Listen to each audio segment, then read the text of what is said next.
Hello teachers, it's Steve again. I'm just here to talk to you a little bit more about weather. We're going to talk a little bit about 5E 1.3. Our verb is explain again. So explain how global patterns such as the jet stream and water currents influence local weather in measurable terms such as temperature, wind direction, speed, and precipitation. And our unpack standard for the clarifying objective says students can look at local weather conditions and how local, where we are in specific areas of North Carolina, are influenced by global factors such as air and water currents.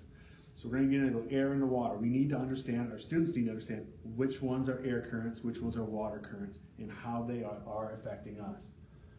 The jet stream is an air current in the upper atmosphere. It is located over North America and has a powerful influence on the weather conditions there. So our jet stream, about 7 miles up in the air, traveling at about 250 miles an hour, from the west to the east. It's moving very, very fast as we're going. Just found a jet stream map that shows this is Friday, so this is for tomorrow. Currently it is Thursday. It has this. One of the things that you notice is that it has cold above the jet stream and doesn't have everything below it. What this is that jet stream is a dividing line basically of the cold polar regions and the warm tropical regions. As this jet stream moves, notice it's right on top of us right now. We're at that dividing line between the two air systems. As we are there, it's going to do those things, traveling from the west to east. A lot of our weather travels from west to east with a little bit of flowing of up and down, if you notice that. And the jet stream is what's pushing a lot of that. So as my jet stream, if my jet stream dips down further south, comes down into Georgia, it's pulling that cold polar air down, it will influence our temperature. That was one of our things. How will the air currents affect our temperature, bringing that cold down as we go? So this one is right now right on top of North Carolina. Tomorrow, it's got it pushing up, and it's right on top of Virginia. So it's pushing a little bit further north. I would say that Friday we're going to be cooler, and on Saturday we're going to be a little bit warmer because that jet stream is starting to push north. So you've got that that's there. This map is on Haiku in the link section, so we can look at them there. Okay, so we're using that one. Our standards continue on to talk about the water currents. The Gulf Stream is a warm water surface current, from the Gulf of Mexico. They need to understand that one. I'm going to show you a great map on that in a second.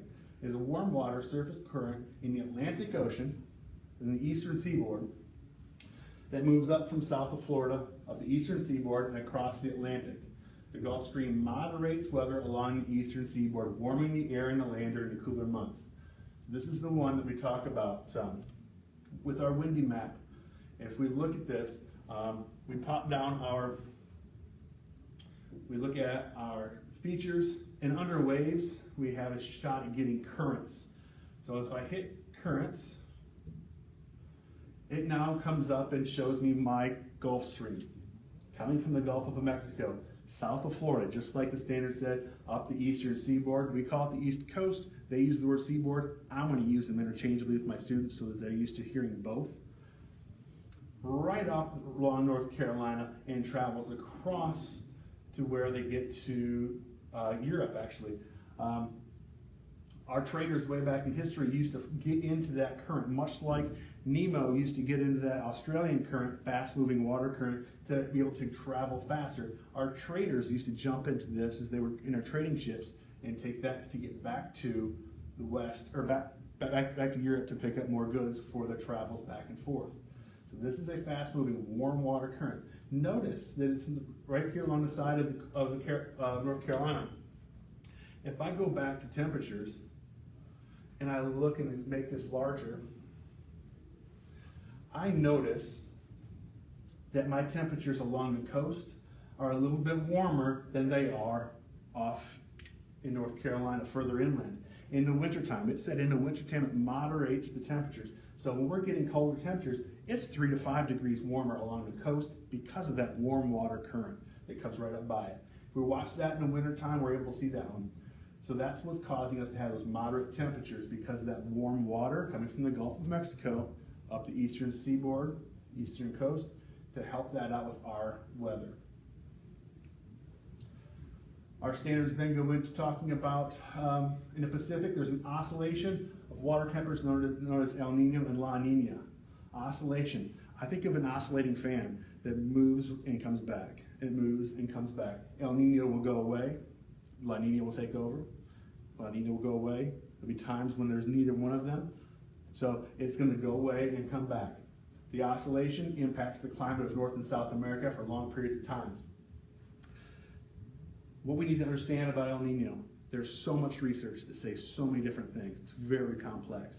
What we need to understand is El Nino is a warm water, as the warm water is coming closer to the Pacific, and it kind of comes along towards South America. El Nino is cool, and it actually will cause that water to flow backwards towards Asia.